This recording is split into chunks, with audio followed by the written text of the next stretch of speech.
நீங்கள் கோவப்படுறீங்கன்னு வச்சுக்கோங்களேன், இந்த சிந்தனை உங்களுக்கு வரணும். எல்லார் மேலேயும் கோவப்படாதீங்க, கோவமே படாதீங்க நான் சொல்லுவேன். பட் அது மனுஷனாக அது பாசிபிள் இல்லைன்னு எல்லாருக்கும் தெரியும்.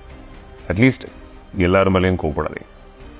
நீங்கள் ஒருத்தர் மேலே கோவப்படுறீங்கன்னா உங்கள் கோபத்துக்கு ஒரு தகுதியான மனிதராக அப்படின்றது நீங்கள் பார்க்கணும். ஏன்னா you giving energy, anger is also energy இல்லையா? உங்களோட ஒரு பகுதியை நீங்கள் கொடுக்குறீங்க. ஸோ ஒர்த் இல்லாதவங்க மேலே நீங்கள் கோவப்பட்டோ கோவத்தை காமிச்சோ டைம் வேஸ்ட் பண்ணாதீங்க, உங்கள் உடம்புக்கு எடுத்துக்காதீங்க. ஸோ உங்கள் கோவத்துக்கு ஒரு தகுதி இருக்குது.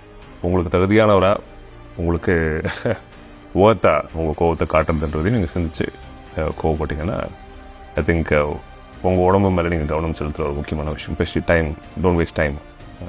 தேவையில்லாமல் கோவப்பட்டும் கூட, தேவையில்லாத மனிதர்கள் மேலே கோவப்பட்டு பிகாஸ் ஏன்னா நம்ம ரொம்ப முக்கியம் நமக்கு. We are precious for ourselves. So that's the point. Think about it.